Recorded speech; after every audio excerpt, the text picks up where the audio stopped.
നമസ്കാരം, ആരോഗ്യപഥത്തിലേക്ക് സ്വാഗതം. കഴിഞ്ഞ എപ്പിസോഡിൽ നമ്മൾ ഗട്ട് ഹെൽത്തിനെ കുറിച്ചാണ് ഡിസ്കസ് ചെയ്തത്. ഗട്ട് ഹെൽത്ത് പോലെ തന്നെ വളരെ ഇമ്പോർട്ടൻ്റ് ആണ് മെൻ്റൽ ഹെൽത്തും. മെൻ്റൽ ഹെൽത്തിനെ കുറിച്ച് കൂടുതൽ അറിയാൻ ഇന്ന് നമ്മൾ എത്തിയിരിക്കുന്നത് Samathwam centre for naturopathic medicine. ഒപ്പമുള്ളത് ഡോക്ടർ തൃഷ്ണ ദേവരാജൻ. സ്വാഗതം ചെയ്യാം. നമസ്കാരം മാഡം. നമസ്കാരം. അപ്പോൾ മാം ഗട്ട് ഹെൽത്തിനെ കുറിച്ച് ഒത്തിരി കാര്യങ്ങൾ ഞങ്ങൾക്ക് പറഞ്ഞു തന്നു. അതേപോലെ വളരെ ഇമ്പോർട്ടൻ്റ് ആണ് മെൻ്റൽ ഹെൽത്തും. മുന്നേക്ക് ആണെങ്കിൽ എനിക്ക് കുറച്ച് സ്ട്രെസ്സ് കൂടുതലാണ്, എനിക്ക് കുറച്ച് ടെൻഷനുണ്ട്, എനിക്കെന്തോ മുന്നത്തെ പോലെ എനിക്ക് ഹാപ്പി ആയിട്ടിരിക്കാം, ഇതൊക്കെ തുറന്നു പറയാൻ കുറച്ച് വിഷമമായിരുന്നു എല്ലാവർക്കും. പക്ഷേ ഇപ്പോൾ അത് മാറി വരുന്നുണ്ട്. അപ്പോൾ എങ്ങനെയാണ് സമത്വത്തിൽ എങ്ങനെയാണ് വരുന്ന പേഷ്യൻസും അവരുടെ ഒരു റെസ്പോൺസും ഒക്കെ? ശരിക്കും പറഞ്ഞാൽ എനിക്ക് തോന്നുന്നു കോവിഡ് കഴിഞ്ഞപ്പോഴത്തേക്കാണ് ആൾക്കാർ ചിന്തിച്ചു തുടങ്ങിയത് എനിക്ക് ഈ മാനസിക ഒരു എന്താ പറയുക സ്ട്രെസ് മാനേജ്മെന്റ് ഇമ്പോർട്ടൻ്റ് ആണ്, അല്ലെങ്കിൽ സ്ട്രെസ് കാരണം അത് എൻ്റെ ലൈഫിനെ ബാധിക്കുന്നുണ്ടെന്നൊക്കെ ആൾക്കാർ മനസ്സിലാക്കി കോവിഡ് ടൈമിലാണ് അല്ലേ. കാരണം ഫാമിലീസ് എല്ലാവരും ഒന്നിച്ച് വന്നപ്പോഴത്തേക്ക് കുറേ പ്രശ്നങ്ങളും ഉണ്ടായി, കുറേ പരിഹാരങ്ങളും കണ്ടുപിടിക്കാൻ പറ്റി. അപ്പോൾ ഇപ്പോൾ ആൾക്കാർ ശരിക്കും പറഞ്ഞാൽ അവെയറാണ്. പ്രത്യേകിച്ച് യങ്ങർ ജനറേഷൻ ഒരു തെറപ്പി പോവുക, അല്ലെങ്കിൽ എനിക്കൊരു പ്രശ്നം വന്നാൽ ട്രീറ്റ്മെൻറ്റ് എടുക്കണം എന്ന്. അപ്പം ശരിക്കും പറഞ്ഞാൽ നേരത്തെ ഒരു കോൺസെപ്റ്റ് എന്തായിരുന്നു, മറ്റുള്ളവരാണ് ഈ മെന്റൽ ഹെൽത്തിന് അല്ലേ ട്രീറ്റ്മെൻറ്റ് എടുക്കുന്നത്. പക്ഷെ അത് തികച്ചും മാറി സാധാരണക്കാർക്ക് പോലും മെന്റൽ പ്രശ്നങ്ങൾ വരാം. ഉദാഹരണത്തിന് നമുക്ക് ജീവിതത്തിൽ ഒരു പരാജയം ഉണ്ടായി, അല്ലെങ്കിൽ ഒരു ഫിനാൻഷ്യൽ ക്രൈസിസ് വന്നു. അപ്പോൾ സ്വാഭാവികമായിട്ടും നമ്മൾ തളർന്നു പോകും അല്ലേ. അപ്പം ആ തകർച്ചയിൽ എങ്ങനെയാണ് അതിൽ നിന്ന് പുറത്ത് വരേണ്ടതെന്ന് പലപ്പോഴും നമുക്ക് അറിയില്ല.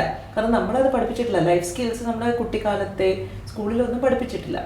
അപ്പോൾ ആ ഒരു അവസരത്തിലാണ് ശരിക്കും പറഞ്ഞാൽ ഒരു എക്സ്പേർട്ടിൻ്റെ അടുത്ത് പോവുക, ഇതിനെപ്പറ്റി സംസാരിക്കുക, അതിൽ നിന്ന് നമുക്ക് തിരിച്ച് ലൈഫിലേക്ക് എങ്ങനെ വരാൻ പറ്റും എന്നുള്ളൊരു പ്രോസസ്സ് നമ്മൾ ശരിക്കും കണ്ടെത്തേണ്ടത്. അപ്പോൾ അതിൽ ഏറ്റവും ഇമ്പോർട്ടൻ്റ് എന്ന് പറഞ്ഞാൽ പലപ്പോഴും നമുക്ക് തന്നെ അറിയില്ല നമുക്ക് ഡീൽ ചെയ്യാൻ പറ്റുന്നതാണോ നമ്മുടെ ആൻസൈറ്റി, അല്ലെങ്കിൽ നമ്മുടെ വിഷാദം ശരിക്കും പറഞ്ഞൊരു അസുഖമാണോ, അല്ലെങ്കിൽ അത് വെറും എനിക്ക് ഇന്ന് തോന്നിയ ഒരു മൂഡ് ഓഫ് ആണോ എന്ന് നമുക്ക് അറിയില്ല. എല്ലാവരും ലൂസായിട്ടൊരു ടേം യൂസ് ചെയ്യും, എന്താണ് ഞാൻ ഡിപ്രസ്ഡ് ആണോ എന്നൊന്ന് പറയും. പക്ഷേ ശരിക്കും ക്ലിനിക്കൽ ഡിപ്രഷൻ വേറെയാണ്. ക്ലിനിക്കൽ ഡിപ്രഷൻ എന്ന് പറഞ്ഞാൽ നമ്മൾ നേരത്തെ എൻജോയ് ചെയ്യുന്ന കാര്യങ്ങൾ നമുക്ക് ചെയ്യാൻ കഴിയുന്നില്ല, അല്ലെങ്കിൽ ഒരു മാസത്തിൽ കൂടുതൽ നമ്മളൊരു വിഷാദം, ഒരു കാര്യത്തിന് താല്പര്യമില്ലാതെ നമ്മൾ ഡ്രസ്സപ്പ് ചെയ്യാനോ അല്ലെങ്കിൽ ആൾക്കാരുമായിട്ട് ഇടപഴകാനോ, നമ്മൾ ദൈനംദിന ജീവിതത്തിൽ തന്നെ നമുക്കൊരു ഇൻട്രസ്റ്റ് ഇല്ലാത്തൊരവസ്ഥ വരുന്നതാണ് പലപ്പോഴും ഒരു ക്ലിനിക്കൽ ഡിപ്രഷനിലുള്ള ഒരു ഡയഗ്നോസിസിലേക്ക് പോകുന്നത്. അപ്പോൾ നമ്മൾ ഇടയ്ക്ക് നമുക്ക് തോന്നുന്ന ഒരു പരാജയം മൂലമോ അല്ലെങ്കിൽ ജീവിതത്തിൽ പ്രതിസന്ധികൾ വരുമ്പോഴോ നമുക്ക് തോന്നുന്നത് ഒരു പക്ഷേ ഒരു ടെമ്പററി ഫേസ് ആകാം, പക്ഷേ ഒരു അസുഖവുമാകാം. അപ്പോൾ ആ തിരിച്ചറിയൽ ഭയങ്കര ഇമ്പോർട്ടൻ്റാണ്. അപ്പോൾ അവിടെയാണ് ശരിക്കും പറഞ്ഞാൽ നമ്മളൊരു എക്സ്പേർട്ടിൻ്റെ അടുത്ത് പോയി അത് ഞാൻ മരുന്നെടുക്കേണ്ട കേസാണോ, അല്ലെങ്കിൽ എനിക്ക് ഇതുപോലെ ട്രീറ്റ്മെൻറ്റ്സ് ചെയ്താൽ കൗൺസിലിങ്ങോ അല്ലെങ്കിൽ മൈൻഡ്ഫുൾനെസ്സോ ചെയ്താൽ മാറാൻ പറ്റുമോ എന്ന് നമ്മൾ ആദ്യം അത് കണ്ടുപിടിക്കണം. നമ്മുടെ നാട്ടിലെ പ്രശ്നം എന്ന് വെച്ചാൽ പലപ്പോഴും നമ്മളിങ്ങനെ സോഷ്യൽ മീഡിയയിൽ ഇതിനെ പറ്റിയൊക്കെ സംസാരിക്കുമ്പോഴത്തേക്ക് നമുക്ക് കോൾസ് വരും. അപ്പം സിവിയർ സൈക്കാട്രിക് കണ്ടീഷൻ ഉള്ളവർ വിളിച്ചിട്ട് മരുന്നില്ലാണ്ട് ട്രീറ്റ്മെൻറ്റ് ചെയ്യാൻ പറ്റുമെന്ന് പറഞ്ഞാൽ സിവിയർ കേസസ് ആണ്. ബൈപ്പോളാർ മൂഡ് ഡിസോർഡർ പോലത്തെ സ്കിസോഫ്രീനിയൊക്കെ നമ്മൾ സിനിമയിലൊക്കെ പണ്ട് കേട്ടിട്ടുണ്ട്. പക്ഷെ അങ്ങനത്തെ അസുഖമുള്ളവരുണ്ട്. അപ്പോൾ അവർക്ക് ചിലപ്പോൾ മരുന്ന് വേണ്ടി വരും. പക്ഷെ അതിൻ്റെ കൂടെ ഇതും കൂടെ ചെയ്യുമ്പം നമുക്ക് ജീവിതത്തിലേക്ക് നോർമൽ രീതിയിൽ ജീവിതം മുന്നോട്ട് കൊണ്ടുപോകാൻ പറ്റും. സെക്കൻഡ് കാറ്റഗറി എന്ന് പറഞ്ഞാൽ അംജിത നേരത്തെ ചോദിച്ചൊരു കാറ്റഗറി, എനിക്കൊരു ടെൻഷൻ വന്നു, ഞാൻ എന്ത് ചെയ്യണം, ഫ്രീ ആയിട്ട് എനിക്ക് സംസാരിക്കാൻ പറ്റുന്നില്ല, സൊല്യൂഷൻ കണ്ടെത്താൻ പറ്റുന്നില്ല. അപ്പോൾ അവർക്ക് എല്ലാവർക്കും ചില മരുന്ന് വേണ്ട. നമുക്ക് നേരിട്ട് തന്നെ അതിനുള്ള സൊല്യൂഷൻസ് കാണാനുള്ള ഒരു അവസരമായിട്ട് മൈൻഡ്ഫുൾനെസ് ബേസ്ഡ് കൗൺസിലിംഗ് നമുക്ക് യൂസ് ചെയ്യാൻ സാധിക്കും. അപ്പോൾ അതിൻ്റെ ഗുണം എന്താ പറയട്ടെ, ഇപ്പോൾ അംജിത ഞാനിതുപോലെ ഫ്രീ ആയിട്ട് സംസാരിക്കുന്ന പോലൊരു കോൺവെർസേഷൻ ആയിരിക്കും. അപ്പോൾ അതിൽ ബിക്കോസ് നമ്മൾ അതിൽ ട്രെയിൻഡ് ആയതുകൊണ്ട് ആളുടെ ചിന്തയിൽ ചില തെറ്റുകൾ കാണാം. ഉദാഹരണത്തിന് ഇപ്പം അംജിത ചില ബിലീഫ് സിസ്റ്റം വെച്ചിട്ടുണ്ടോ മനസ്സിൽ, ഞാൻ ഇങ്ങനെ ചെയ്താലേ ഇത് ശരിയാവുള്ളൂ അല്ലേ. നമുക്ക് എല്ലാവർക്കും ഉണ്ട്, കുട്ടിക്കാലത്ത് നമ്മൾ വളർന്നത്. അപ്പോൾ ആ ഒരു ബിലീഫ് സിസ്റ്റത്തിനെ ചിലപ്പോൾ നമ്മൾ മാറ്റേണ്ടി വരും. കാരണം ഇന്ന് നമുക്കത് യൂസ്ഫുൾ അല്ല. കുട്ടിക്കാലത്ത് നമ്മൾ ഹെൽപ്പ് ചെയ്ത് വളർന്ന സമയത്ത്, പക്ഷെ ഇന്ന് വലുതായിട്ട് നമുക്കത് ആവശ്യമില്ല. അപ്പോൾ അത് നമ്മൾ തിരിച്ചറിഞ്ഞ് അത് മാറ്റണം. അപ്പോൾ ആ കോഗ്നിറ്റീവ് എറേഴ്സിനെയും ബിലീഫ് സിസ്റ്റത്തിനെ എല്ലാം ചിലപ്പോൾ നമ്മളൊന്ന് അനലൈസ് ചെയ്ത് കറക്റ്റ് ചെയ്യേണ്ടി വരും. അപ്പോൾ അവിടെയാണ് നമുക്ക് ഈ പ്രോസസ്സ് ഭയങ്കര പ്രധാനമായിട്ട് വരുന്നത്. എൻ്റെ അടുത്ത് വരുന്ന ബഹുഭൂരിപക്ഷം യങ്സ്റ്റേഴ്സാണ് ഈ ഒരു കേസിൽ. കാരണം അവർക്ക് ലൈഫിൽ പ്രശ്നങ്ങൾ വരുമ്പോൾ മരിക്കാൻ തോന്നുന്നു, ഡ്രഗ്സ് എടുക്കേണ്ടി വരുന്നു. ഫ്രണ്ട്സ് എന്താ ഉടനെ പറയുന്നത്, എടാ നീ തുറന്നു അടിക്കുക, ശരിയാ, എന്തിനാന്നല്ല, അതിൻ്റെ ആവശ്യമില്ല. നമുക്ക് വളരെ സിസ്റ്റമാറ്റിക് ആയിട്ട് ഇത് തിരിച്ച് ജീവിതത്തിലേക്ക് വരാൻ പറ്റും. പക്ഷെ അത് എങ്ങനെയാണെന്ന് മാത്രമാണ് നമ്മൾ അവിടെ ഇങ്ങനത്തെ സ്ഥാപനങ്ങളിൽ, നമ്മുടെ ഇപ്പോൾ ക്ലിനിക്കിലൊക്കെ ആണെങ്കിൽ പ്രോപ്പർ ഇവാലുവേഷൻ ചെയ്തിട്ടാണ് നമ്മൾ ട്രീറ്റ്മെൻറ്റ് ചെയ്യുന്നത്. എല്ലാവരെയും പിടിച്ച് നമുക്ക് ചെയ്യേണ്ട ആവശ്യമില്ല. അപ്പോൾ ആ ഒരു രീതിയിൽ കൂടെ തന്നെ നമ്മൾ സയൻറ്റിഫിക് പ്രോസസ്സിൽ കൂടെ തന്നെ നമ്മൾ പോകണം. ഓക്കെ മാം, അതേപോലെ ഇപ്പോൾ നമുക്ക് അപ്പോൾ മാം പറഞ്ഞല്ലോ, ഇപ്പോൾ ഒരു ഡിപ്രസീവായിട്ടിരിക്കുന്ന ഒരാൾ, അല്ലെങ്കിൽ ഇപ്പോൾ ഒരാൾക്ക് തോന്നുകയാണ് എനിക്കൊരു ഡോക്ടറിനോടൊന്ന് സംസാരിക്കണം, പക്ഷേ ഇത് മെൻ്റൽ ഹെൽത്തിൻ്റെ കാര്യത്തിൽ വരുമ്പോൾ നമ്മളിങ്ങനെ ചിന്തിക്കുന്നത്, ഇപ്പോൾ നമ്മുടെ ഫിസിക്കൽ ഹെൽത്ത് അപ്പിയറൻസ് ഒക്കെ ആണെങ്കിൽ നമ്മൾ എല്ലാ മാസവും നമ്മുടെ അപ്പിയറൻസിനെ കുറിച്ച് അവെയറാണ്, കാര്യങ്ങൾ ചെയ്യും. അപ്പം നമുക്കൊരു ആവശ്യം വരുമ്പോൾ മെൻ്റൽ ഹെൽത്ത് ഡോക്ടറിനോട് പോകണം എന്നാണോ? അല്ലാതെ ഇപ്പോൾ കണ്ടുവരുന്ന രീതി ഉണ്ടല്ലോ, ഡോക്ടറിനോട് ഒരു സെഷൻ എടുത്ത് മന്ത്ലി, ഇപ്പം ചിലപ്പോൾ അവർക്കൊരു പ്രോബ്ലം കാണില്ല, പക്ഷേ ഒന്ന് ഫ്രീ ആയിട്ട് സംസാരിക്കാനും മെൻ്റൽ ഹെൽത്തിനെയും കൂടെ കെയർ ചെയ്യാൻ വേണ്ടിയിട്ട് ഡോക്ടറിൻ്റെ അടുത്ത് ഒരു കുറച്ച് നേരം സംസാരിക്കുക എന്നുള്ളത്, അങ്ങനെ ഫോളോ ചെയ്ത് വരുന്ന ആളുകളുണ്ട്. മെൻ്റൽ ഹെൽത്ത് ഒത്തിരി ചിന്തിക്കുന്നതുകൊണ്ട് അത് നല്ലതാണോ, അതോ ഒരു ആവശ്യം വരുമ്പോൾ മാത്രം മെൻ്റൽ ഹെൽത്തിന് കൺസൾട്ട് ചെയ്താൽ മതിയോ? അങ്ങനെയല്ല. കാരണം നമുക്ക് പലപ്പോഴും നമുക്ക് എപ്പോഴാണ് ഒരു ഹെൽപ്പ് നമുക്ക് എക്സ്റ്റേണലി വേണ്ടി വരുന്നത്, നമുക്ക് തന്നെ ചില കാര്യങ്ങൾ സോൾവ് ചെയ്യാൻ പറ്റുന്നില്ല. അപ്പൊ അതിന് നമുക്കൊരു ക്ലിയർ കട്ടായിട്ട് ലോങ് ടേം ഒരു പ്രശ്നം വരണം എന്നില്ല. എനിക്ക് മേജർ ഒരു പ്രശ്നം ഇപ്പോൾ വന്നു, എനിക്കത് ഡീൽ ചെയ്യാൻ പറ്റുന്നില്ല. ഉദാഹരണത്തിന് ഞാൻ പറയാം, എൻ്റെ അടുത്ത് 2 weeks ബാക്ക് ഒരു മെയിൽ വന്നത്. പുള്ളി 32 വയസ്സാണ്. പുള്ളിക്കാരൻ വരുന്നതെന്ന് വെച്ചാൽ ഭയങ്കര സങ്കടമാണ്, ഇന്നും കരച്ചിലാണ്, ജോലിക്ക് പോകുന്നില്ല. അപ്പോൾ സിസ്റ്റർ വളരെ കൺസേൺഡ് ആയിട്ടുണ്ട്. 32 വയസ്സുള്ളൊരു പൂർത്തിയുള്ള ഒരു മനുഷ്യനാണ്. അപ്പോൾ സ്വാഭാവികമായിട്ടും ഇവർ കൺസേൺഡ് ആണ്. കാരണം ഇവൻ്റെ ലൈഫ് എന്താണ് ബ്രേക്കപ്പാണ്. എന്താണ് ബ്രേക്കപ്പിൻ്റെ കാരണം? പുള്ളിക്കാരൻ ഇഷ്ടപ്പെട്ടിരുന്ന ഒരു ലേഡി, അവരുടെ സെക്കൻഡ് മാരേജ്, അവരുടെ ഫസ്റ്റ് മാരേജ് കഴിഞ്ഞ് അതിലൊരു കുട്ടിയുണ്ട്. ആ കുട്ടീനെയും ആ പെൺകുട്ടീനെയും വേറെ മതമാണ്, ഇവരെ ആക്സെപ്റ്റ് ചെയ്യാൻ എല്ലാം തയ്യാറായിട്ട് പെട്ടെന്ന് ഒരു ദിവസം കുട്ടി ബ്രേക്കപ്പ്, എനിക്ക് വേണ്ട, ഇത് കണ്ടിന്യൂ ചെയ്യണമെന്ന് പറഞ്ഞു. അപ്പോൾ ഈ പുരുഷന് ഞാൻ എല്ലാം കൊണ്ടും എല്ലാം അറിഞ്ഞുകൊണ്ട് ആ സ്ത്രീനെ ആക്സെപ്റ്റ് ചെയ്യാൻ തയ്യാറാണ്, പക്ഷെ എന്തുകൊണ്ട് എന്നെ റിജക്റ്റ് ചെയ്തു? ആ ഒരു പുരുഷനെ സംബന്ധിച്ചിടത്തോളം ഞാൻ എല്ലാം പ്രൊവൈഡ് ചെയ്തിട്ടും എന്നെ എന്തുകൊണ്ട് റിജക്റ്റ് ചെയ്തു? അപ്പോൾ അതാണ് ആ ഡിപ്രഷനിലേക്ക് പോയ കാരണം. അപ്പോൾ അതൊരു പ്രതിസന്ധി ഘട്ടമാണ്. അവിടെ ഡെഫിനറ്റ്ലി നമ്മൾ ഹെൽപ്പ് വേണം. പക്ഷെ അല്ലാണ്ട് ചിലപ്പോൾ നമുക്ക് ഡേ ടു ഡേ ആക്ടിവിറ്റീസിൽ നമ്മുടെ ഫാമിലിയിൽ ഒരു പ്രശ്നം ഉണ്ടെന്നിരിക്കട്ടെ, ഇത്രയും സിവിയർ ഒന്നും അല്ല, പക്ഷെ നമുക്ക് അലട്ടുന്ന ഒരു കാര്യം, നമുക്ക് ഡേ ടു ഡേ ലൈഫിൽ നമ്മൾ എന്തെങ്കിലും ഒരു കാര്യം ഇൻ്റർഫിയർ ചെയ്ത് നമുക്ക് പ്രോപ്പറായിട്ട് ജീവിക്കാൻ പറ്റുന്നില്ലെങ്കിൽ നമ്മൾ ഹെൽപ്പ് സീക്ക് ചെയ്യണം. അതാണ് അതിന്റെ ക്രൈറ്റീരിയ. നമുക്ക് സൊല്യൂഷൻ കണ്ടെത്താൻ പറ്റുന്ന കേസാണെങ്കിൽ ഓക്കെ, നോ പ്രോബ്ലം. പക്ഷെ ഇന്ന് നമ്മൾ കണ്ടുവരുന്നത് മെജോറിറ്റി ഓഫ് ദ പീപ്പിളിന് അങ്ങനെ ഒരു റവന്യൂ ഇല്ല ഒന്ന് ഫ്രീ ആയിട്ടൊന്ന് സംസാരിക്കാം. അപ്പോൾ നമ്മൾ പണ്ടൊക്കെ നമ്മുടെ ഫ്രണ്ട്സിൻ്റെ അടുത്ത് പറയും, അല്ലെങ്കിൽ ഫാമിലി അടുത്തൊക്കെ പറയും. പക്ഷെ ഇന്നെന്ന് പറഞ്ഞൊരു നോൺ ജഡ്ജ്മെന്റൽ സ്പേസ്, അതായത് എന്നെ ഒരാൾ അനാലിസിസ് ചെയ്യുന്ന ഒരു അവസ്ഥയാണ് എപ്പോഴും, അല്ലേ? നമ്മളിപ്പോൾ സോഷ്യൽ മീഡിയയിൽ ഒരു പോസ്റ്റ് ഇട്ടാൽ 100 കമന്റ് ഇടും, നല്ലതായിരിക്കും ചീത്തയാണ്. അതെ. അപ്പൊ ഫുൾ അനാലിസിസ് ആണ് നടക്കുന്നത്. അപ്പം നമുക്ക് ഒരു സ്പേസ് ആണ്, ഒരു സേഫ് സ്പേസ് ആണ്. അതായത് അംജിത എന്നുള്ള വ്യക്തിനെ അംജിതയുടെ ആയിട്ട് തന്നെ കാണുക. അതിൽ ഞാൻ അംജിത നല്ലതാണോ ചീത്തയാണോ എന്നുള്ള അവയർനെസ് അല്ല എനിക്ക് വേണ്ടത്, നോൺ ജഡ്ജ്മെന്റൽ അവയർനെസ്. അപ്പം ഇങ്ങനത്തെ സെഷൻസ് അതിനെ ഹെൽപ്പ് ചെയ്യും. അപ്പോഴും നമുക്ക് ഫ്രീ ആയിട്ട് പറയാൻ പറ്റുള്ളൂ, അല്ലേ? ഫ്രീ ആയിട്ട് പറയുമ്പോൾ നമുക്ക് അതിൽ പ്രശ്നങ്ങളുണ്ടെങ്കിൽ സോൾവ് ചെയ്യാം. നമുക്ക് ആർക്കാണ് പ്രോബ്ലംസ് ഉള്ളവർക്ക് സോൾവ് ചെയ്യാൻ താല്പര്യം ഇല്ലാത്തവർ എല്ലാവർക്കും സോൾവ് ചെയ്യണമെന്നുണ്ട്, പക്ഷെ എങ്ങനെ സോൾവ് ചെയ്യണമെന്ന് അറിയില്ല. അപ്പോൾ അവിടെ നമുക്ക് ഭയങ്കര യൂസ്ഫുൾ ആണിത്. അപ്പോൾ അംജിത നേരത്തെ പറഞ്ഞ പ്രിവെൻറ്റീവ് ആസ്പെക്റ്റ് നമുക്കൊരു പ്രശ്നം വരാതെ തീർച്ചയായിട്ടും ചെയ്യാം. കാരണം വരട്ടെ, ഞാൻ പറഞ്ഞില്ല നേരത്തെ, നമ്മുടെ എഡ്യൂക്കേഷൻ സിസ്റ്റത്തിൽ ലൈഫ് സ്കിൽസ് നമ്മൾ പഠിപ്പിക്കുന്നില്ല. നമ്മൾ വീട്ടിലാണെങ്കിൽ അച്ഛനമ്മമാർ ജോലിക്ക് പോകുന്നവരായിരിക്കും, അവർക്കും അതിനുള്ള സമയമില്ല. അപ്പോൾ ആ ഒരു ലൈഫ് സ്കിൽസിൻ്റെ ഭാഗമാണ് നമ്മുടെ മെൻറ്റൽ ഹെൽത്ത് മെയിൻറ്റെയിൻ ചെയ്യുക എന്നുള്ളത്. അപ്പോൾ അതിനുവേണ്ടി നമുക്ക് ട്രീറ്റ്മെൻറ്റ് എടുക്കാം. അപ്പോൾ അതൊരു പ്രിവെൻറ്റീവ് ആസ്പെക്റ്റിൽ നമ്മൾ എടുക്കാം. അത് ഈ പറഞ്ഞ കണക്ക് ചിലപ്പോൾ നമുക്ക് ഇൻറ്റൻസ് ആയിട്ടുള്ള സെഷൻസ് ഒന്നും വേണ്ടില്ല, മന്ത്ലി വൺസ് ഒക്കെ മതിയായിരിക്കും. പക്ഷെ ഇൻറ്റൻസ് ആകുമ്പോഴത്തേക്ക് നമുക്ക് ചിലപ്പോൾ അതിൻ്റെ ഡ്യൂറേഷൻ കുറച്ചുകൂടെ ഫ്രീക്വൻ്റ് ആയിട്ട് ആഴ്ച ഒരു ദിവസമൊക്കെ വന്ന് സംസാരിക്കേണ്ടിയൊക്കെ വരും. പിന്നെ മൂന്നാമത്തെ ഒരു കാറ്റഗറി ഉണ്ട്, നമുക്ക് മെൻ്റൽ ഹെൽത്ത് ഇഷ്യൂസ് വരാതെ പ്രിവെൻറ്റ് ചെയ്യുന്നതാണ് നമ്മൾ ധ്യാനം ചെയ്യുക, അല്ലെങ്കിൽ നമ്മൾ ബ്രീതിങ് എക്സസൈസസ് ചെയ്യുക, എല്ലാ ദിവസവും റിലാക്സേഷൻ ചെയ്യുക, പോസിറ്റീവ് കാര്യങ്ങൾ കാണുക എന്നൊക്കെ പറഞ്ഞല്ലേ, നമ്മൾ അഫർമേഷൻസ് ഒക്കെ ഇപ്പോൾ ഒരുപാട് കേൾക്കുന്നുണ്ട്, അല്ലേ? അതൊക്കെ നമ്മൾ പ്രിവെൻറ്റീവ് ആസ്പെക്റ്റിൽ നമ്മളെ ഹെൽപ്പ് ചെയ്യും. പക്ഷെ ഒരു അസുഖം വന്നു കഴിഞ്ഞാൽ ചിലപ്പോൾ അപ്പം നമുക്ക് ഈ ടെക്നിക്സ് ഒന്നും യൂസ് ചെയ്യാൻ പറ്റില്ല. കാരണം നമ്മുടെ മനസ്സ് ഫുൾ പതറി കിടക്കുക. അപ്പം നമ്മൾ കണ്ണടച്ച് അഫർമേഷൻ ഒക്കെ പറയാനിരുന്ന് കഴിഞ്ഞാൽ ചിലപ്പോൾ വേറെ ചിന്തകൾ മനസ്സിൽ വരും, അല്ലേ? അപ്പം അവിടെയൊക്കെ ഡെഫിനറ്റ്ലി ഹെൽപ്പ് വേണം. ഈ അഡിക്ഷനും മെന്റൽ ഹെൽത്തും തമ്മിൽ അത് എത്രത്തോളം റിലേറ്റഡ് ആണ്, അല്ലെങ്കിൽ തിരിച്ചു കയറി വരാൻ പലരും ബുദ്ധിമുട്ടുന്ന നമ്മൾ കാണാറുണ്ട്. അപ്പം പലരും പക്ഷെ പെട്ടെന്ന് എടുക്കുന്ന ഒരു ഓപ്ഷൻ ഇതായിരിക്കും, എന്നാൽ തിരിച്ചു വരാൻ വളരെ ബുദ്ധിമുട്ടും. അതിനെക്കുറിച്ചൊന്ന് പറയാമോ? ശരിക്കും പറഞ്ഞാൽ ഈ ഡ്രഗ് യൂസ്, സബ്സ്റ്റൻസ് യൂസ് എന്ന് നമുക്ക് പറയാം. അതിൽ നമുക്ക് ആൽക്കഹോൾ, മദ്യപാനം വരാം, ഡ്രഗ്സ് എടുക്കുന്നത് വരാം, ഈവൻ സ്മോക്കിംഗ് പോലും വരാം. All those things are substances. അപ്പോൾ അതിൻ്റെ 2-3 കാരണമുണ്ട്. ചില വ്യക്തികൾ ഇതിന് പെട്ടെന്ന് അടിമപ്പെടാനുള്ള ചാൻസ് ഉണ്ട്. അവർക്ക് ജനിതകമായിട്ട് അതിൽ അടിമപ്പെടാനുള്ള ഒരു ടെൻഡൻസി ഉണ്ട്. അപ്പോൾ അങ്ങനെയുള്ളവർ ഒരു പ്രാവശ്യം എടുത്താലും പെട്ടെന്ന് അതിലേക്ക് തന്നെ പോകും. അപ്പോൾ സ്വാഭാവികമായിട്ടും തിരിച്ചറിവില്ലാത്തത് കൊണ്ട് ഇതിൽ പെട്ടുപോയാൽ പിന്നെ ആ ഒരു പാതയിലേക്ക് കൂടുതൽ പോകും. അപ്പോൾ ഈ സബ്സ്റ്റൻസ് യൂസിൻ്റെ കേസിൽ നമ്മൾ ഫസ്റ്റ് ടൈം ഒരു ചെറിയ ഡോസ് ആയിരിക്കും എടുക്കുന്നുണ്ടാവും. അപ്പോൾ നമുക്ക് നല്ല സുഖം തോന്നും വെച്ചാൽ നമ്മുടെ പ്രശ്നങ്ങൾ എന്തോ ഇല്ലാതാവുന്ന ഒരു ഫീലിംഗ് വരും. പക്ഷെ വീണ്ടും വീണ്ടും എടുക്കുമ്പം ഈ ചെറിയ ഡോസ് നമുക്ക് മതിയാവില്ല. അപ്പോൾ അതിന് കൂടുതൽ ഡോസും കൂടുതൽ സമയത്ത് ഫ്രീക്വൻ്റ് ആയിട്ട് എടുക്കേണ്ടി വരും. അവിടെയാണ് ശരിക്കും നമ്മൾ അഡിക്ഷനിലേക്ക് വീണു പോകുന്നത്. അപ്പോൾ ഇവർ ഈ ചെറുപ്രായത്തിൽ തുടങ്ങിയാൽ അതിൽ നിന്ന് പുറത്ത് വരാനുള്ള ബുദ്ധിമുട്ട് കൂടുതലായിരിക്കും. കാരണം അപ്പം നമ്മുടെ തലച്ചോറ് റീവയർ ചെയ്യുന്ന സമയമാണ്. അപ്പം ഈ റീവയറിങ്ങിലേക്ക് പോകും, ആ ഒരു ലൂപ്പിലേക്ക് പോകും.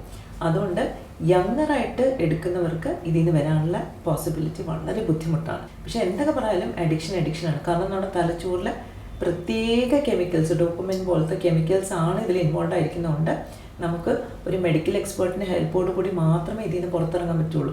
നമുക്ക് മനസ്സിൽ വിൽ പവർ ഇല്ലാഞ്ഞിട്ടോ കൺട്രോൾ ചെയ്യാൻ പറ്റാത്തത് കൊണ്ടോ അല്ല, അത് തലച്ചോറിൻ്റെ രീതി അങ്ങനെയാണ്. അപ്പോൾ നമ്മൾ എപ്പോഴും ഒരു ഹെൽപ്പ് സീക്ക് ചെയ്യണം. പിന്നെ രണ്ടാമത്തെ കാര്യം, ഈ പല കുട്ടികൾക്കും അറിയില്ല ഒരു പ്രശ്നം വന്നാൽ നമുക്ക് പരിഹരിക്കാൻ പറ്റും. അപ്പം ഈസി മെത്തേഡാണ് നോക്കുന്നത്. നമ്മളിപ്പോൾ എന്ത് ചെയ്യും, നമ്മുടെ വീട്ടിൽ ഫുഡില്ലാന്ന് വെക്കട്ടെ, ഉടനെ നമ്മൾ ഉണ്ടാക്കുന്ന സ്വിഗ്ഗിയോ സൊമാറ്റോ അല്ലേ, ഈസിയാണ്, നമുക്ക് സിമ്പിളാണ്. അപ്പോൾ അതുപോലെയാണ് ഇത്, ഒരു ജങ്ക് ഫുഡിനെ പോലെയാണ് ഇതിപ്പോൾ വന്നിരിക്കുന്നത്, ഒരു ഈസി ക്വിക്ക് ഫിക്സ്, ഒരു സൊല്യൂഷൻ. പക്ഷേ എന്തിനാണത്? കാരണം that is only temporary thing. അപ്പം അപ്പോഴാണ് നമ്മൾ കുട്ടികൾ എന്ത് ചെയ്യണം, കുറച്ച് ബ്രീതിങ് എക്സസൈസ് ഒക്കെ കുട്ടിക്കാലത്തെ, അവർക്ക് എന്തായാലും 11th 12th ഒക്കെ ആകുമ്പോൾ എല്ലാവർക്കും സ്ട്രെസ് വരും അല്ലേ, ബോർഡ് എക്സാം വരുന്ന സമയത്ത്. അപ്പോൾ കുട്ടിക്കാലത്തെ നമ്മൾ പഠിപ്പിക്കണം, നിനക്ക് ടെൻഷൻ വരികയാണെങ്കിൽ നീ ഇത് ചെയ്താൽ മതി, നിനക്ക് ഈ പ്രശ്നങ്ങൾ വരുവാണെങ്കിൽ ഇത് ചെയ്യണം. അപ്പോൾ കുട്ടിക്കാലത്തെ പഠിപ്പിക്കുമ്പോൾ ഓട്ടോമാറ്റിക്കലി അത് ചെയ്യും. നമ്മൾ കുട്ടിക്കാലത്തെ വരെ പഠിപ്പിച്ചിട്ടില്ല, അപ്പോൾ അവരെ നമുക്ക് കുറ്റം പറയാൻ പറ്റില്ല, മനസ്സിലായി? അപ്പോൾ അവിടെയാണ് നമുക്ക് ഏർലി ഇൻ്റർവെൻഷൻ വേണ്ടത്. അപ്പം പ്രിവെൻറ്റീവ് ആസ്പെക്റ്റിൽ കുട്ടിക്കാലം മുതലേ ഇങ്ങനത്തെ ടെക്നിക്സ് പഠിപ്പിച്ചു പോവുക. ഇനി സെക്കൻഡ് തിങ് നമ്മൾ ചെയ്യേണ്ടത് വെച്ചാൽ, ഒരു പ്രതിസന്ധി വന്നാൽ അവർക്കും ഒരു വീണ്ടും വിചാരം വേണം, എൻ്റെ ഫ്രണ്ട് അല്ല ഇതിൻ്റെ എക്സ്പേർട്ടുള്ള ആളുടെ അടുത്ത് പോകണമെന്ന്. ഫ്രണ്ട്സ് അതിൻ്റെ എക്സ്പേർട്ട് അല്ലല്ലോ അല്ലേ. ഇപ്പം നമ്മൾ നേരത്തെ അമിത് പറഞ്ഞ വളരെ ഇമ്പോർട്ടൻ്റ് ആയിട്ടുള്ള പോയിന്റ്, ഒരു നമുക്ക് സ്കിന്നിൻ്റെ പ്രശ്നം ഉണ്ടെങ്കിൽ നമ്മൾ ഉടനെ ഒരു എക്സ്പേർട്ടിൻ്റെ അടുത്തേ പോകുള്ളൂ, നമ്മൾ കണ്ണിക്കണ്ട ക്രീമൊന്നും വാരി തേക്കില്ല അല്ലേ. അപ്പോൾ എന്തുകൊണ്ട് നമ്മൾ മെൻ്റൽ ഹെൽത്തിന് അത്ര ഇമ്പോർട്ടൻസ് കൊടുക്കുന്നില്ല? അത് കൊടുക്കണം അല്ലേ, അതാണ് ഏറ്റവും ഇമ്പോർട്ടൻ്റ് ആയിട്ടുള്ള കാര്യം. മാഡം, ബൈപോളർ ഡിസോർഡർ ഒത്തിരി കണ്ടുവരുന്നുണ്ട്, അപ്പം അതിനെക്കുറിച്ചൊന്ന് പറയാമോ? ബൈപോളർ മൂഡ് ഡിസോർഡർ എന്ന് പറയുന്നത് നമ്മുടെ മൂഡ് ബേസ്ഡ് ആയിട്ടുള്ള ഡിസോർഡർ. മൂഡ് എന്ന് വെച്ചാൽ ബൈപോളർ ഉള്ളവർക്ക് ചില സമയത്ത് ഭയങ്കര വിഷാദമായിരിക്കും, ഒന്നും ചെയ്യാൻ പറ്റില്ല, ഡിപ്രഷൻ ആയിരിക്കും. പക്ഷെ അതിൻ്റെ നേരെ ഓപ്പോസിറ്റിലേക്ക് അവർ പോകും. എപ്പോഴും വരട്ടെ, ചിലപ്പോൾ ഭയങ്കര സന്തോഷം, ഭയങ്കര എനർജി, എല്ലാ കാര്യങ്ങളും ചെയ്യും. അപ്പോൾ ഈ ഫ്ലക്ച്വേഷൻ ആണ് ഇതിനെ ബൈപോളർ എന്ന് പറയുന്നത്. രണ്ട് സൈഡിലേക്ക് ഇതിങ്ങനെ ഫ്ലക്ച്വേറ്റ് ചെയ്യും. അപ്പം പലപ്പോഴും ഡോക്ടറുടെ അടുത്ത് വരുന്ന പേഷ്യൻസ് ചിലപ്പോൾ വിഷാദമായിട്ടായിരിക്കും, പക്ഷേ ഡോക്ടർ ഹിസ്റ്ററി എടുക്കുന്ന സമയത്ത് നമുക്ക് മനസ്സിലാവും ഒരിക്കലെങ്കിലും ചിലപ്പം ഓപ്പോസിറ്റ് സൈഡിലേക്ക് സ്വിച്ച് ചെയ്തിട്ടുണ്ടാവും. അതായത് ഭയങ്കര എനർജിയും ഭയങ്കര എല്ലാ കാര്യങ്ങളും ചെയ്യാന്നൊക്കെ പറയുന്ന ഒരു അവസ്ഥ. അപ്പോൾ അവിടെയൊക്കെ നമ്മൾ ബൈപോളർ മൂഡ് ഡിസോർഡർ ആയിട്ടാണ് അതിനെ ഡയഗ്നോസ് ചെയ്യുന്നത്. പക്ഷേ ഇതിൻ്റെ പ്രത്യേകത എന്താണെന്ന് വെച്ചാൽ, ഇത് നമുക്ക് സ്വയം ട്രീറ്റ് ചെയ്യാൻ പറ്റുന്നൊരു അസുഖമല്ല, നമുക്ക് എക്സ്പേർട്ട് ഹെൽപ്പ് തന്നെ വേണം. കാരണം ഇത് വരുന്നതിന് പല കാരണങ്ങളുണ്ട്. വൺ ഇമ്പോർട്ടൻറ്റ് കാരണം എന്ന് വെച്ചാൽ, ജനിതകമായിട്ട് നമുക്കൊരു ടെൻഡൻസി ഉണ്ട്. നമ്മുടെ ഫാമിലിയിൽ അച്ഛൻ്റെ സൈഡിൽ നിന്നാകാം, അമ്മയുടെ സൈഡിൽ നിന്നാകാം, ആർക്കെങ്കിലും ഇങ്ങനെ ഒരു ടെൻഡൻസി ഉണ്ടോ അല്ലെങ്കിൽ ഇങ്ങനെ ഒരു അസുഖം ഉണ്ടെങ്കിൽ തീർച്ചയായിട്ടും വരുന്ന തലമുറയിൽ ആർക്കെങ്കിലും വരാനുള്ള സാധ്യതയുണ്ട്. അത് എപ്പോഴായിരിക്കും കാണുന്നത്? നമുക്ക് ജീവിതത്തിൽ ഒരു പ്രതിസന്ധി, ഒരു ക്രൈസിസ് വരുന്ന സമയത്ത് ഇത് ചിലപ്പോൾ തലപൊക്കും. അപ്പം നമുക്ക് ഓൾറെഡി ഒരു മെൻ്റൽ ഹെൽത്തിൻ്റെ ഒരു പ്രശ്നം, ഇംബാലൻസ് അവിടെ നിൽക്കേ പെട്ടെന്നൊരു എക്സ്റ്റേണൽ ഒരു സ്റ്റിമുലസും കൂടെ വരുന്ന സമയത്ത് ഇത് എക്സ്റ്റേണലി അപ്പിയർ ചെയ്യും, മനസ്സിലായി? അപ്പോൾ കുട്ടിക്കാലത്തെ ഡയഗ്നോസ് ചെയ്യാൻ ബുദ്ധിമുട്ടാണ്. പലപ്പോഴും ഇങ്ങനെ ഒരു എപ്പിസോഡ് വരുമ്പോഴേ നമുക്ക് ഡയഗ്നോസിസ് പറ്റുള്ളൂ. പിന്നെ നമുക്ക് ചെയ്യാൻ കഴിയുന്നത് എന്താണെന്ന് വെച്ചാൽ, ഇങ്ങനെ സ്വിച്ച് ചെയ്യുന്ന ആൾക്കാർക്ക് നമ്മുടെ ഒരു നാച്ചുറോപ്പത്തിയുടെ ഒരു അപ്രോച്ച് എന്ന് പറഞ്ഞാൽ ഇതൊരു ഇംബാലൻസ് ആണ്. കാരണം ഒന്നിൽ ഈ എക്സ്ട്രീം അല്ലെങ്കിൽ ആ എക്സ്ട്രീം അല്ലേ.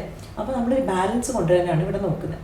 അവിടെയാണ് നമ്മൾ പലപ്പോഴും ഇപ്പോൾ വിഷാദം ഉള്ളവരെ ആണെങ്കിൽ നമ്മൾ അവരെ കുറച്ച് മെഡിസിൻ ഓഫ് കോഴ്സ് ചിലപ്പോൾ അവർ എടുക്കേണ്ടി വരും. പക്ഷേ എങ്കിലും അതിനോടൊപ്പം നമുക്ക് ചില ടെക്നിക്സ് ഉണ്ട്, മൈൻഡ്ഫുൾനെസ്സിലും യോഗയിലും ഒക്കെ ചില ടെക്നിക്സ് ഉണ്ട് ഈ വിഷാദമുള്ളവരെ നോർമൽ മെൻ്റൽ ഹെൽത്ത് ഫംഗ്ഷനിലേക്ക് കൊണ്ടുവരിക എന്നുള്ളത്. അതൊക്കെ സയൻസിൽ റിസർച്ച് ചെയ്ത് കണ്ടുപിടിച്ച കാര്യങ്ങളാണ്. ഉദാഹരണത്തിന് ഇപ്പം നമുക്ക് ഭയങ്കര സിവിയർ ഡിപ്രഷനുള്ള ആളെന്നിരിക്കട്ടെ, അവിടെ നമുക്ക് ഭസ്ത്രിക എന്ന് പറഞ്ഞൊരു ബ്രീതിങ് ടെക്നിക്കുണ്ട്, ഭയങ്കര ഫാസ്റ്റ് ബ്രീതിങ് ആണ്, അത് ഹെൽപ്പ് ചെയ്യും. പക്ഷേ എങ്കിൽ ഇത് മേനിയ ഉള്ള സമയത്ത്, അതായത് മറ്റേ ടൈമിൽ ചെയ്ത് കഴിഞ്ഞാൽ അവർ അസുഖം കൂടും. അപ്പോൾ അവിടെയാണ് നമ്മൾ യൂട്യൂബ് നോക്കി നമുക്ക് ആ ബൈപോളർ ആണെങ്കിൽ ഞാനിത് ചെയ്തേക്കാന്ന് വിചാരിച്ചാൽ നമുക്ക് പ്രശ്നം വരും. ഏത് ഘട്ടത്തിലാണോ നമ്മൾ നിൽക്കുന്നത് അതനുസരിച്ചാണ് നമ്മൾ ട്രീറ്റ്മെൻറ്റ് എടുക്കേണ്ടത്. രണ്ടാമത്തെ കാര്യം, വേറെ ഒരു റീസൺ, നമ്മുടെ ഒരു എന്താ എക്സ്പ്ലനേഷൻ ഇതിന് പറയുന്നതെന്ന് വെച്ചാൽ, നമ്മുടെ തലച്ചോറിൽ ന്യൂറോ ട്രാൻസ്മിറ്റേഴ്സിന് ഇംബാലൻസ് കൊണ്ടാണ് ഇത് വരുന്നത്. അപ്പം മെഡിസിൻ്റെ റോൾ എന്താണ്? ആ ഇംബാലൻസ് മെഡിസിൻ കൊടുത്ത് കറക്റ്റ് ചെയ്യുക എന്നുള്ളതാണ്. പക്ഷെ അതോടൊപ്പം തന്നെ നമ്മുടെ തലച്ചോറിന് നാച്ചുറൽ ആയിട്ടുള്ള ടെക്നിക്കുണ്ട് ഈ ഇംബാലൻസിനെ കറക്റ്റ് ചെയ്യാനായിട്ട്. അപ്പോൾ നമ്മുടെ ട്രീറ്റ്മെൻ്റ് ഒക്കെ ചെയ്യുമ്പോഴത്തേക്ക് ഇംബാലൻസ് നാച്ചുറലായിട്ട് കറക്റ്റ് ചെയ്യാനുള്ള കാര്യങ്ങൾ ചെയ്യുന്നത്. അതിന് ഏറ്റവും പ്രധാനപ്പെട്ട ഒരു കാര്യം വൈറ്റമിൻ ഡി ആണ്. കാരണം ഇന്ന് നമ്മുടെ റിസർച്ച് ഗവേഷണത്തിൽ കണ്ടുപിടിച്ചേക്കുന്ന വെച്ചാൽ വൈറ്റമിൻ ഡി ഒരു ഹോർമോണിൻ്റെ റോൾ പ്ലേ ചെയ്യും. അപ്പോൾ വൈറ്റമിൻ ഡി കുറവായാലും ഡിപ്രഷൻ പോലുള്ള കാര്യങ്ങൾ വരും. അപ്പം ഇങ്ങനെയുള്ള പേഷ്യൻസിന് നമ്മൾ ഈ വൈറ്റമിൻ ഡി ചെക്ക് ചെയ്യണം, അവരുടെ ഗട്ട് ഹെൽത്ത് എല്ലാം നോക്കണം. കാരണം ഇതെല്ലാം കണക്റ്റഡ് ആണ്. തൈറോയ്ഡ് ഫംഗ്ഷൻ നോക്കണം, ഇതെല്ലാം കണക്റ്റഡ് ആയിട്ട് വരും. അതുകൊണ്ടാണ് ഞാൻ പറഞ്ഞത് ഹോളിസ്റ്റിക് ആയിട്ട് നമ്മൾ നോക്കിയാലേ ഒരു പക്ഷേ ഇതിൻ്റെ എവിടെയാണ് റൂട്ട് കോസ് നമുക്ക് തിരിച്ചറിയാൻ സാധിക്കുള്ളൂ. പക്ഷേ എങ്കിൽ നമ്മൾ ചോദിക്കുമ്പോൾ അപ്പോൾ സിവിയർ ബൈപ്പോളർ ഉള്ള ആൾ, സിവിയർ ഡിപ്രഷനാണ്, അതിൻ്റെ റിസ്ക് എന്താണെന്ന് വെച്ചാൽ സ്യൂസൈഡൽ ടെൻഡൻസി. സിവിയർ ഡിപ്രഷനിലോട്ട് പോകുന്ന സമയത്ത് ഞാനെന്തിനാ ജീവിക്കുന്നത്, എനിക്ക് ആത്മഹത്യ ചെയ്തോളാന്ന് പറഞ്ഞ് അങ്ങനെ തിങ്ക് ചെയ്യുകയോ അങ്ങനെ പ്ലാൻ ചെയ്തിട്ടുണ്ടോ, അതൊക്കെ നമ്മൾ ഈ ഫാമിലി മെമ്പേഴ്സിൻ്റെ റോൾ എന്താണെന്ന് വെച്ചാൽ അവരിതൊക്കെ ശ്രദ്ധിക്കണം. ഇങ്ങനെ ഒരാൾക്ക് ടെൻഡൻസി ഉണ്ടെങ്കിൽ അവർ പ്ലാൻ ചെയ്തിട്ടുണ്ടോ, അവരിതിനെപ്പറ്റി പറയുന്നുണ്ടോ, അല്ലെങ്കിൽ അതിൻ്റെ വീഡിയോസൊക്കെ കാണുന്നുണ്ടോ, എങ്കിൽ അത് റിസ്ക് ആണ്. അപ്പം തന്നെ ട്രീറ്റ്മെൻറ്റ് നമ്മൾ സീക്ക് ചെയ്തേ പറ്റൂ. കാരണം പുള്ളി ചിലപ്പോൾ അത് ചെയ്തു കളയും. അപ്പോൾ ഇതൊന്നും വെച്ചുകൊണ്ടിരിക്കാൻ നമ്മൾ പാടില്ല. പിന്നെ മേനിയ ഫേസിലേക്ക് പോകുമ്പോൾ ഞാൻ പറഞ്ഞില്ലേ ഇത് സ്വിച്ച് ചെയ്യുന്ന ഒരെണ്ണം ഡിപ്രഷൻ ഭയങ്കര വിഷാദം. മേനിയ എന്ന് പറഞ്ഞാൽ ഭയങ്കര എനർജി, എല്ലാം ചെയ്യാൻ പറ്റും, ഞാൻ ഭയങ്കര എന്തോ സംഭവം എന്നൊക്കെ വിചാരിക്കുന്ന അവസ്ഥയാണ് അല്ലേ. അപ്പോൾ ആ ഒരു സമയത്ത് പ്രശ്നം എന്താണെന്ന് വെച്ചാൽ അതും ഒരു ഡേഞ്ചറസ് ആണ്. കാരണം ഹൈപ്പർ ആക്ടിവിറ്റിയിലേക്ക് പോകും, എല്ലാ കാര്യത്തിലും ഉറങ്ങില്ല, ഹൈപ്പർ സെക്ഷുവാലിറ്റി വരും, അങ്ങനെ പല പ്രശ്നങ്ങളും വരും. അതും നല്ലതല്ല. അപ്പം ഞാൻ എല്ലാം കവിഞ്ഞ ഒരാളാണ്, അപ്പോൾ ബാക്കിയുള്ളവർ പറയുന്നത് ഞാൻ കേൾക്കണ്ട, മനസ്സിലായി. അപ്പോൾ അതും ഡേഞ്ചറസാണ്. അപ്പം അതുകൊണ്ട് തന്നെ എപ്പോഴും ഒരു മെഡിക്കൽ സഹായത്തോടു കൂടെ മാത്രമേ ഇതിനെ നമുക്ക് മാനേജ് ചെയ്യാൻ പറ്റുള്ളൂ. പിന്നെ ഇതിൽ ഏറ്റവും ഇമ്പോർട്ടൻ്റ് കാര്യം ഫാമിലി മെമ്പേഴ്സിൻ്റെ റോളാണ്. അവർ ശ്രദ്ധിക്കണം ഇത് സ്വിച്ച് ചെയ്യുന്നുണ്ടോ എന്ന്, കൂടുന്നുണ്ടോ കുറയുന്നുണ്ടോ, മരുന്ന് ശരിക്കും കഴിക്കുന്നുണ്ടോ, ജീവിതചര്യ കറക്റ്റായിട്ട് കൊണ്ടുപോകണം. എങ്കിൽ ഇത് വലിയ പ്രശ്നമില്ലാതെ നമുക്ക് നോർമലായിട്ട് ഇതുകൊണ്ട് ജീവിക്കാൻ സാധിക്കും. അപ്പം ഇത് സിവിയർ മെഡിക്കൽ കണ്ടീഷൻ ആണെന്ന് തന്നെ നമ്മൾ മനസ്സിൽ വിചാരിക്കണം. അതിനോടൊപ്പം ഡെഫിഷ്യൻസീസ് ഉണ്ടോ, ഇവരുടെ ഫുഡ് ശരിയല്ലേ, അതൊക്കെ നമ്മൾ കറക്റ്റ് ചെയ്ത് പോയാൽ ഏകദേശം വലിയ കുഴപ്പമില്ലാണ്ടൊക്കെ മുന്നോട്ട് പോകാനായിട്ട് പറ്റും. ഫാമിലി മെമ്പേഴ്സിൻ്റെ ഒരു റോള് വളരെ ഇമ്പോർട്ടൻ്റ് ആണെന്നുള്ളത്. ഇപ്പോൾ നമ്മൾ തമാശയ്ക്കാണ് പലപ്പോഴും നമ്മളത് വീഡിയോസിൽ കാണുന്നെങ്കിൽ പോലും ഇപ്പോൾ ഒരു കുട്ടി പറയുകയാണ് എനിക്ക് ഭയങ്കര ഡിപ്രഷനാണ്, എനിക്ക് പറ്റുന്നില്ല, ഇങ്ങനെയൊക്കെ പറയുമ്പോൾ നമ്മൾ ഫ്രണ്ട്സിനോട് പറയുമ്പോൾ അവർക്ക് വീണ്ടും അത് കണക്ട് ആവും. പക്ഷേ പലപ്പോഴും ഫാമിലിയിൽ നിനക്കൊരു കുഴപ്പമില്ല, ഈവൻ അവരൊന്ന് ആശ്വസിപ്പിക്കാൻ പോലും തയ്യാറാവാറില്ല. അപ്പം ഇങ്ങനൊരു സാഹചര്യം ആക്ച്വലി സൊസൈറ്റിയിൽ ഉണ്ട്. ഒരുപാട് കുട്ടികളും ഏജ് എന്നൊരു ഫാക്ടർ അല്ല, പലരും അത് ഫേസ് ചെയ്യുന്നുണ്ട് മെന്റൽ ഹെൽത്ത് പ്രോബ്ലംസ്. എന്നാൽ വീട്ടിൽ പറയുമ്പോൾ അതിന് വലിയൊരു വാല്യൂ ഇല്ല. അപ്പം ശരിക്കും കൂടെ ഉള്ളവരോട് പേരൻസിനോടൊക്കെ ഈ ഒരു അവസ്ഥയിലൂടെ കൂടെ പോകുന്ന ആരെങ്കിലും നിങ്ങളോട് ഉണ്ടെങ്കിൽ എന്താണ് മാമിന് അവരോട് പറയാനുള്ളത്? നമ്മളെപ്പോഴും ഇതിൽ ചിന്തിക്കേണ്ട കാര്യം വെച്ചാൽ ഒരാളൊരു പ്രോബ്ലം ഉണ്ടെന്ന് പറയുമ്പോൾ നമ്മളത് തള്ളിക്കളയരുത്. കാരണം പ്രോബ്ലം ഉള്ളതുകൊണ്ടാണ് അവർ പ്രോബ്ലം ഉണ്ടെന്ന് പറയുന്നത് അല്ലേ. നമ്മുടെ ഒരു ടെൻഡൻസി അതൊക്കെ ചുമ്മാ നിനക്ക് തോന്നുന്നതായിരിക്കും എന്ന് പറയും. പക്ഷെ അതെങ്ങനെ ചുമ്മാ തോന്നും? ഫയർ ഉണ്ടെങ്കിൽ മാത്രമേ സ്മോക്ക് ഉള്ളൂ അല്ലേ. അപ്പം പ്രോബ്ലം ഉണ്ടെന്ന് പറയുമ്പോൾ പ്രോബ്ലത്തെ ഇരുന്ന് സംസാരിക്കാം, എന്താണ് പ്രശ്നം, ഡു യു നീഡ് ഹെൽപ്പ്. അപ്പോൾ ആ ഹെൽപ്പ് നമുക്ക് എവിടെ നിന്നാണ് കിട്ടുന്നത് നമ്മൾ സീക്ക് ചെയ്യണം. പിന്നെ സെക്കൻഡ് തിങ് പേരൻസ് ഒക്കെ ചെക്ക് ചെയ്യേണ്ടതെന്ന് വെച്ചാൽ പ്രതിസന്ധി ഘട്ടങ്ങളിൽ, പ്രത്യേകിച്ച് പരീക്ഷ സമയത്ത് അല്ലെങ്കിൽ ബ്രേക്കപ്പ് വരുന്ന സമയത്ത്, അതൊക്കെ കോമൺ ആണ് പിള്ളേർക്ക്. എനിക്ക് തോന്നുന്നു 6ാം ക്ലാസ് 5ാം ക്ലാസ്സിലൊക്കെ ഇപ്പം എഫ്ഐആറും കാര്യങ്ങളൊക്കെ അല്ലേ, അതൊക്കെ ഉണ്ട്. അപ്പം ഇതൊക്കെ ശ്രദ്ധിച്ചിട്ട് ഇവരുടെ സ്വഭാവത്തിന് മാറ്റമുണ്ടോ എന്ന് ശ്രദ്ധിക്കണം. അപ്പം നമ്മൾ ഇടയ്ക്ക് ന്യൂസിലൊക്കെ കണ്ടിരുന്ന ഒരു കുട്ടി റൂമിനകത്ത് അടച്ചിരുന്ന, ആരുമായിട്ട് ഇൻട്രാക്ഷൻ ഇല്ല, അങ്ങനെ ആയിരുന്നില്ല, ചൈനയിൽ പോയി പഠിച്ച ഒരു കുട്ടി, അങ്ങനെയൊക്കെ കുറേ കണ്ടിരുന്നല്ലോ. അപ്പം സോഷ്യൽ ഇൻട്രാക്ഷൻ ഇമ്പോർട്ടൻ്റ് ആണ്. ഇവർ നേരത്തെ ഫ്രണ്ട്സിൻ്റെ അടുത്ത് ഇടപഴകുന്ന ആളായിരുന്നെങ്കിൽ ഇപ്പോൾ പെട്ടെന്ന് വിഡ്രോ ചെയ്യുന്നു, റൂമിൽ കയറിയിരിക്കുന്നു, അടച്ചു പൂട്ടിയിരിക്കുന്നു, ഇതെല്ലാം ഇതിൻ്റെ ലക്ഷണങ്ങളാകാം. അപ്പോൾ ഇതെല്ലാം നമ്മൾ നോട്ടീസ് ചെയ്യണം. എന്നിട്ട് നമ്മളൊരു എക്സ്പേർട്ടിൻ്റെ ഹെൽപ്പ് തന്നെ എടുക്കണം, മെൻ്റൽ ഹെൽത്ത് പ്രൊഫഷണലിൻ്റെ. അതിപ്പം ഓടിപ്പോയി സൈക്കാട്രിസ്റ്റിനെ കാണിക്കണമെന്നില്ല, നമ്മുടെ അടുത്ത് പോയി വന്നാൽ പോലും അതൊരു മെഡിസിൻ എടുക്കേണ്ട ഒരു കേസാണെങ്കിൽ നമ്മൾ സൈക്കാട്രിസ്റ്റിനെ റെഫർ ചെയ്യും ഡെഫിനറ്റ്ലി. അപ്പം അവിടെ നമ്മൾ ശ്രദ്ധിക്കേണ്ട കാര്യം എന്ന് പറഞ്ഞാൽ നമ്മളെല്ലാവരും ഇതിനെപ്പറ്റി അവെയർ ആയിരിക്കണം. ബൈപ്പോളർ ഡിസോർഡർ, OCD, ഇങ്ങനെ പലരും നമുക്ക് ടേംസ് ഫെമിലിയർ ആണ്. അപ്പം സൊസൈറ്റിയിൽ ഏറ്റവും കൂടുതൽ കണ്ടുവരുന്നത് ഏതാണ്? ആൻസൈറ്റി ഡിസോർഡേഴ്സ് ഭയങ്കര കോമൺ ആണ്. കാരണം എല്ലാവർക്കും ഒരു പേടിയുണ്ട് ഉള്ളിൻ്റെ ഉള്ളിൽ അല്ലേ. അപ്പം പരീക്ഷയ്ക്ക് പോകുമ്പോഴേ നമുക്ക് ടെൻഷനുള്ളൂ, കുട്ടിക്കാലത്തെ അല്ലേ, പെട്ടെന്ന് ഒരു ടെസ്റ്റ് നമ്മൾ വയറിനകത്ത് ബട്ടർഫ്ലൈസ്. അപ്പം ആൻസൈറ്റി ഈസ് വെരി കോമൺ. ശരിക്കും പറഞ്ഞാൽ ആൻസൈറ്റി എന്ന് പറഞ്ഞാൽ നമ്മുടെ തലച്ചോറിൻ്റെ ഒരു പ്രൊട്ടക്റ്റീവ് മെക്കാനിസമാണ്. അതായത് ഒരു പ്രതിസന്ധി വരുമ്പം എന്നെ പ്രിപ്പയർ ചെയ്യുന്നതാണ് എനിക്ക് വെപ്രാളം വരുന്നത്. അപ്പൊ എനിക്ക് ഉറങ്ങാൻ പറ്റില്ല, മനസ്സിലെ അലേർട്ടായിരിക്കും, ഞാൻ അങ്ങോട്ടും കൂടെ നടക്കും, അല്ലെ, കൈകാലൊക്കെ വീറും. ഇത് നമ്മുടെ സിമ്പത്തറ്റിക് നെർവസ് സിസ്റ്റത്തിന്റെ ഒരു ആക്ടിവേഷൻ ആണ്. എന്തിനാണ്? പണ്ട് നമ്മൾ കാട്ടിൽ വളർന്നപ്പോൾ ചിലപ്പോൾ പെട്ടെന്നായിരിക്കും ഒരു എന്താ പറയുന്നത്, ഒരു ആനിമൽ നമ്മുടെ മുന്നിൽ വരുന്നത്. അപ്പം നമ്മൾ ആലോചിച്ചുകൊണ്ട് നിൽക്കാൻ നമുക്ക് സമയമില്ല. ഒന്നിലും ഓടി രക്ഷപ്പെടണം, അല്ലെങ്കിൽ അറ്റാക്ക് ചെയ്യണം. അപ്പം ഇത് നമ്മുടെ തലച്ചോറിൻ്റെ ഒരു പ്രൊട്ടക്റ്റീവ് മെക്കാനിസമാണ് ശരിക്കും പറഞ്ഞാൽ ഈ സ്ട്രെസ് റെസ്പോൺസ്. അപ്പം ഇത് കൂടുതൽ ഇങ്ങനെ ഒരു കാരണമില്ലാതെ വെറുതെ ഇങ്ങനെ റെസ്പോൺസ് നമുക്ക് വരുന്നുണ്ടെങ്കിൽ that can lead to anxiety. അപ്പം അവർക്ക് എന്താ എപ്പോഴും പേടിയാണ്, എന്തെങ്കിലും പ്രശ്നം കുഴപ്പം, അയ്യോ നാളെ ഇനി ഇതെങ്ങനെ സംഭവിക്കും, മനസ്സിലായി? അപ്പോൾ ആൻസൈറ്റി വളരെ കോമൺ ആണ്, പ്രൊട്ടക്റ്റീവ് മെക്കാനിസം തന്നെയാണ്. അപ്പം ഇതിൻ്റെ റൂട്ട് കോസ് പലപ്പോഴും ഒരു പെർസീവ്ഡ് സ്ട്രെസ് ആണ്. അതായത് എന്തെങ്കിലും കുഴപ്പം വരുമെന്ന് ചിന്തിച്ചാണ് എനിക്ക് പ്രശ്നം വരുന്നത്. കുഴപ്പമുണ്ടോയെന്ന് ചോദിച്ചാൽ ഇല്ല, ഇപ്പൊ കുഴപ്പമൊന്നുമില്ല. പക്ഷേ ഓവർ തിങ്കിങ് ആണ്. അപ്പോൾ ഓവർ തിങ്കിങ്ങിനെ നമ്മളൊന്ന് ബാലൻസ് ചെയ്ത് കൊണ്ടുവന്നാൽ മതി. ഓവർ തിങ്കിങ്ങിന്റെ പല കാരണങ്ങളുണ്ട്. നമ്മൾ വായിക്കുന്ന പത്രത്തിൽ രാവിലെ കുത്തിക്കൊല, അതൊക്കെ ആയിരിക്കും നമ്മൾ രാവിലെ എഴുന്നിട്ട് വായിക്കുന്നത്. ഇനി വല്ലവരും നമുക്ക് നമ്മുടെ ചുറ്റും ഡിസ്കസ് ചെയ്യുന്നത് ഇങ്ങനത്തെ കാര്യങ്ങളായിരിക്കും, നെഗറ്റീവ് കാര്യങ്ങളായിരിക്കും. അപ്പൊ അതെല്ലാം നമ്മുടെ ഫിയറിനെ ഫ്യൂവൽ ചെയ്യും, മനസ്സിലായി? അപ്പം ആ ആൻസൈറ്റി ഉള്ളവർ കഴിയുന്നത് ഇങ്ങനത്തെ കാര്യങ്ങളിൽ നിന്ന് ഒഴിവാക്കുക. എന്നിട്ട് നമ്മുടെ ദിനചര്യ കറക്റ്റായിട്ട് കൊണ്ടുപോകാം. ഫുഡ് കഴിക്കുന്നത് ഭയങ്കര ഇമ്പോർട്ടൻ്റ് ആണ്. കുട്ടികൾ ബ്രേക്ക്ഫാസ്റ്റ് സ്കിപ്പ് ചെയ്യും, അപ്പം അവരുടെ ബ്രെയിനിന് ഫങ്ഷൻ ചെയ്യാൻ ഫ്യൂവൽ ഇല്ല. അപ്പം അതും ചിലപ്പോൾ ഇങ്ങനെ ആൻസൈറ്റി, ഒരു ആൻഷ്യസ് തോട്ട്സ് ആയിട്ടൊക്കെ ചിലപ്പോൾ നമ്മൾ പ്രതിഫലിക്കും. അപ്പം ശരിക്കും പറഞ്ഞാൽ ഏറ്റവും കോമൺ ആയിട്ട് ആൻസൈറ്റി തന്നെ, OCD ആൻസൈറ്റിയുടെ ഒരു ഭാഗം തന്നെയാണ്, ഒബ്സസീവ് കമ്പൾസീവ് ഡിസോർഡർ. ഇവർക്കുള്ള പ്രത്യേകത എന്താണെന്ന് വെച്ചാൽ ഒരു തോട്ട് തന്നെ ഇങ്ങനെ വന്നുകൊണ്ടിരിക്കും.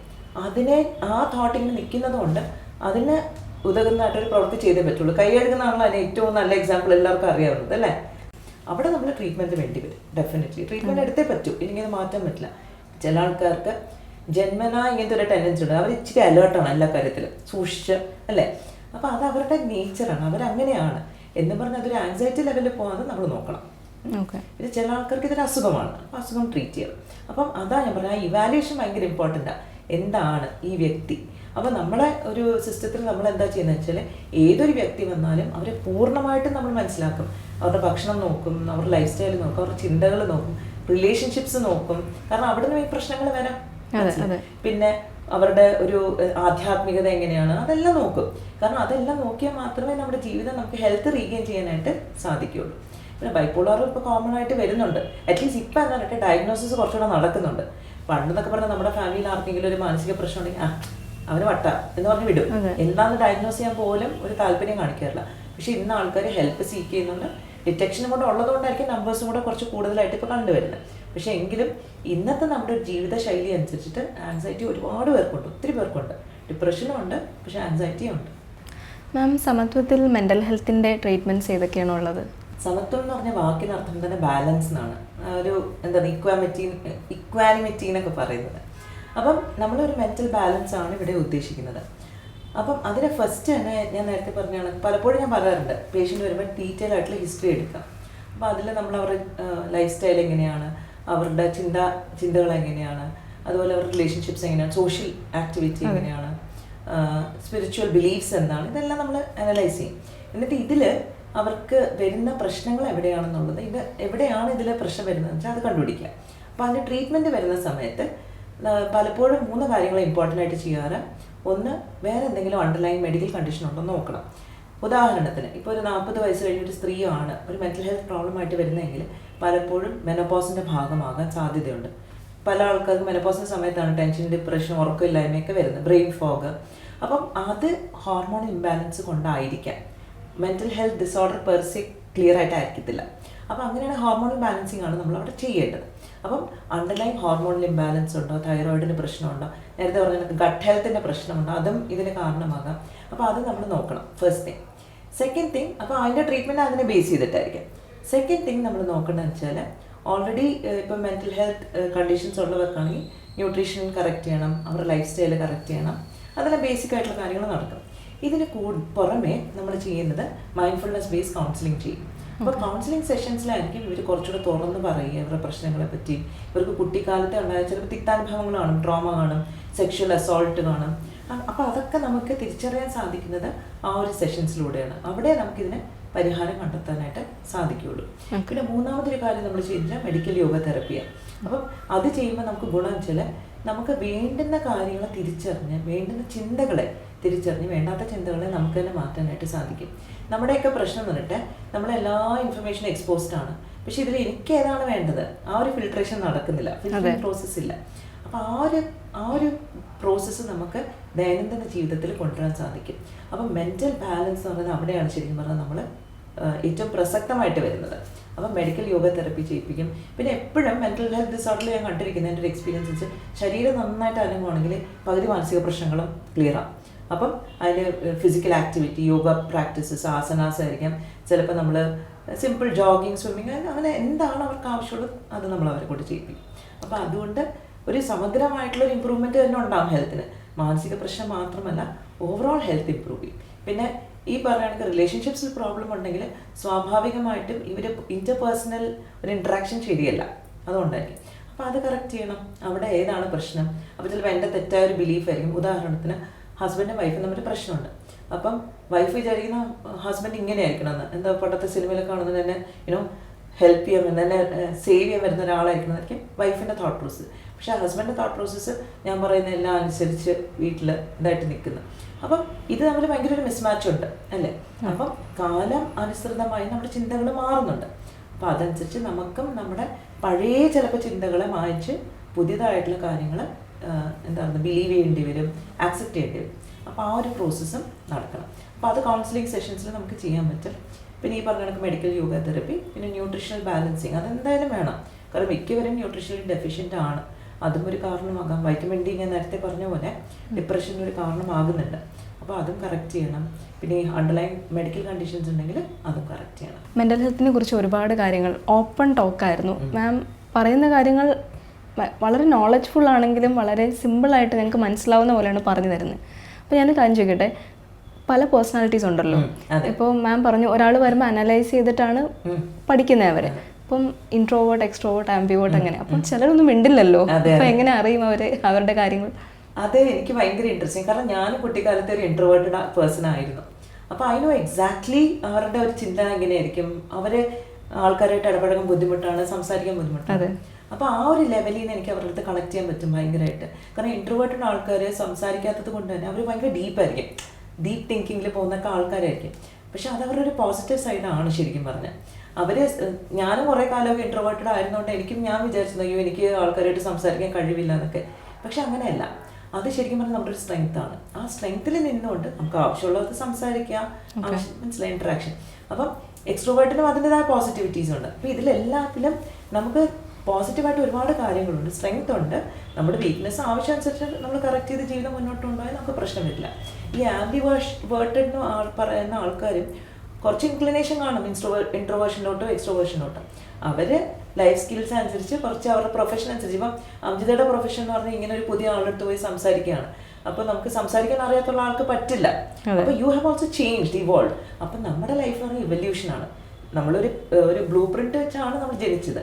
പക്ഷേ ഇതിൽ എന്തൊക്കെ മാറ്റങ്ങൾ വരുത്തി നമ്മുടെ ജീവിതം മെച്ചപ്പെടുത്തണം എന്നുള്ളത് നമ്മളാണ് തീരുമാനിക്കുന്നത്. അപ്പോൾ ആ ലെവലിൽ നിന്ന് നമുക്ക് മെൻ്റൽ ഹെൽത്ത് ആണെങ്കിലും നമുക്ക് ഇമ്പ്രൂവ് ചെയ്യാൻ പറ്റും, ഫിസിക്കൽ ഹെൽത്ത് നമുക്ക് ഇമ്പ്രൂവ് ചെയ്യാൻ പറ്റും. ബേസിക്കലി നമ്മുടെ ഓവറോൾ പേഴ്സണാലിറ്റിനെ തന്നെ നമുക്ക് ഇമ്പ്രൂവ് ചെയ്യാനായിട്ട് സാധിക്കും. ഒരുപാട് സന്തോഷമുണ്ട് മാം, ഒത്തിരി കാര്യങ്ങൾ പറഞ്ഞു തന്നു. നമ്മളിപ്പോൾ സൊസൈറ്റിയിൽ ഡിസ്കസ് ചെയ്യുന്ന കാര്യങ്ങളാണെങ്കിലും ഞാൻ നേരത്തെ പറഞ്ഞ പോലെ വളരെ ഡീപ്പായിട്ടുള്ള കാര്യങ്ങൾ സിമ്പിളായിട്ട് കമ്മ്യൂണിക്കേറ്റ് ചെയ്തു. So happy. അതുപോലെ മാമിൻ്റെ ഇത്രയും സമയം ഞങ്ങളോടൊപ്പം സ്പെൻഡ് ചെയ്തതിനും ഒരുപാട് സന്തോഷമുണ്ട്. നിങ്ങളുടെ ഈ ഒരു പ്രോഗ്രാം ശരിക്കും അതിന് വലിയൊരു എന്താ പറയുക, ഒരു ഫസ്റ്റ് സ്റ്റെപ്പ് ഫോർവേഡാണ് അല്ലേ? ആൾക്കാർക്ക് മനസ്സിലാക്കാനും അറിയാനും സംശയങ്ങളുണ്ടെങ്കിൽ ചോദിക്കാനും. So I think it's a very good venture. Good luck to you. Thank you very much for having me here. Thank you, ma'am. Thank you so much.